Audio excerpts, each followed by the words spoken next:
ठाकरेंची शिवसेना उद्या राज्यभर आंदोलन करणार असल्याची माहिती जी आहे संजय राऊतांनी दिलेली आहे। खरं तर गेल्या अनेक दिवसांपासून असा आरोप ठाकरेंच्या शिवसेनेच्या वतीने केला जातोय। महायुती सरकारमधील भ्रष्ट मंत्र्यांच्या विविध कारनाम्यांमुळे देशात महाराष्ट्राची बदनामी होते असं ठाकरेंच्या शिवसेनेचं मत आहे। राज्यातील जनतेला या भ्रष्टाचाराबाबत जागृत करण्यासाठी राज्यभरात उद्या दुपारी 12 वाजता आंदोलन करण्यात येणार आहे।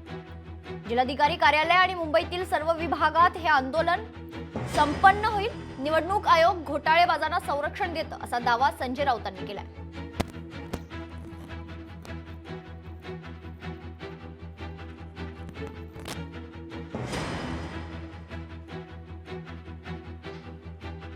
तर निवडणूक आयोग घोटाळेबाजांना संरक्षण देते असा दावा संजय राऊतांनी केलेला आहे। धनखड यांना कोणी गायब केला असा सवाल देखील संजय राऊतांनी उपस्थित केलेला आहे। सरकार विरोधात राज्यभरात आंदोलन होणार आहे। दुसरीकडे इंडिया आघाडीचं दिल्लीत आंदोलन पाहायला मिळेल।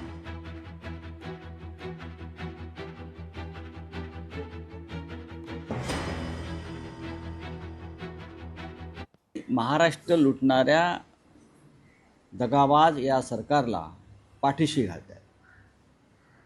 त्याच्यामुळे लोकांसमोर जाऊन आंदोलनाच्या माध्यमातून जागृती करणं हा आमच्याकडे एकमेव पर्याय आहे।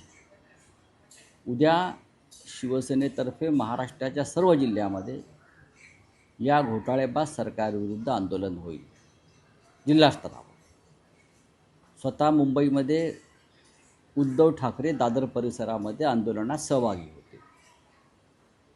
त्यानंतर दिल्लीमध्ये उद्या एक महत्त्वाचं आंदोलन आहे, ते इंडिया ब्लॉकतर्फे।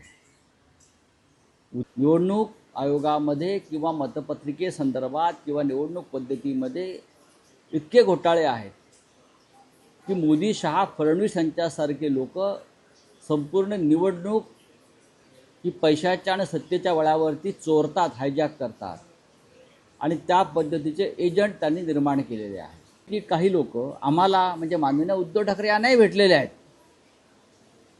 आम्हालाही भेटलेले की मग ते लोकसभेलाही भेटले होते, विधानसभेलाही भेटले होते। आम्ही त्यांना सांगितलं की आमचा लोकशाहीवरती विश्वास आहे। उद्धवजी जरा म्हणाले, मी तेव्हा उपस्थित होतो, की तुम्ही आम्हाला 60 ते 65 जागा ज्या अडचणीतल्या आहेत त्या सांगा। आम्हाला सांगितलं त्या आम्ही तुम्हाला विजयी करून देतो EVMच्या माध्यमातून।